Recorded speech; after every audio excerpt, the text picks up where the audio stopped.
আলহামদুলিল্লাহ।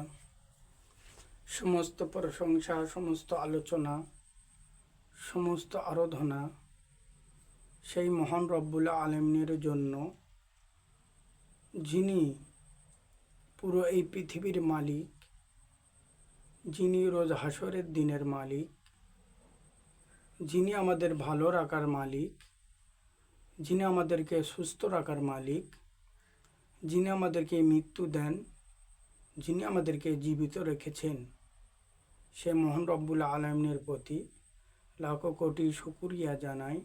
আলহামদুলিল্লাহ।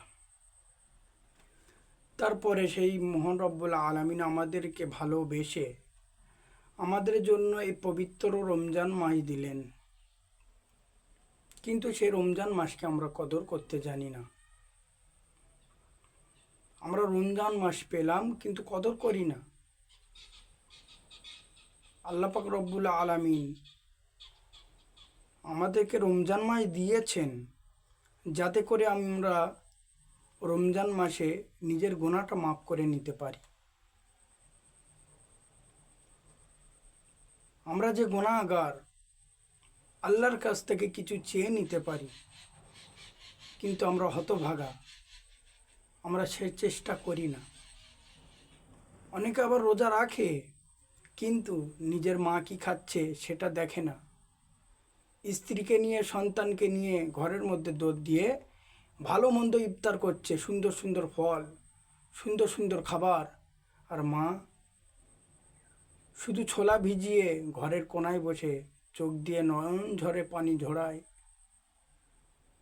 রোনাজারি করে আর ইফতার করে। তারা আল্লাহ পাক রব্বুল আলামিন ইফতারটা মঞ্জুর করবেন তো? কবুল করবেন তো? মায়ের চোখের পানি পড়ছে আর তুমি ভালো মন্দ ইফতার করছো ঘরের মধ্যে, আল্লাহ পাক রব্বুল আলামিন কবুল করবেন না মাকে অখুশি রেখে যদি ইফতার করা হয়। আমরা মাকে অখুশি রেখে ইফতার করব না। আল্লাহ পাক রব্বুল আলামিন আমাদেরকে যতটা সমর্থন দিয়েছেন তার মধ্য থেকে আমরা যেমন খাবো তার থেকে কিছুটা ভালো মন্দ যদি দিই, কমে যাবে না। পবিত্র রমজান মাস বলা হয়েছে, যদি কেউ একজন রোজাদার ব্যক্তিকে যদি ইফতার খাওয়ায় তাহলে সেই সম পরিমাণ সে যতটা সওয়াব পাবে, সেই পরিমাণ সওয়াব যে ইফতার করালো সে পাবে। আমরা কেন এর থেকে বঞ্চিত হব? নিজের মাকে দিই, নিজের বাবাকে দিই, ভাই বোন আত্মীয় স্বজন। একজন গরিব ইফতার করতে পারে না, তাদেরকে কিছু ইফতার দিলাম, তাহলে সওয়াবটা পেয়ে গেলাম, সে উপকৃত হলো এবং আমি সওয়াবও পেলাম। কেন এর থেকে বঞ্চিত হব এই পবিত্র রমজান মাসে? আল্লাহ পাক রব্বুল আলামিন আমাদেরকে বোঝার বুদ্ধি দিয়েছেন, আকল দিয়েছেন। আমরা যদি বুঝে শুনে এগুলো করি, তাহলে মানবতার খাতিরে আমরা যদি করি, তাহলে আমাদের মাঝে গরিব বলে আর কিছু থাকবে না।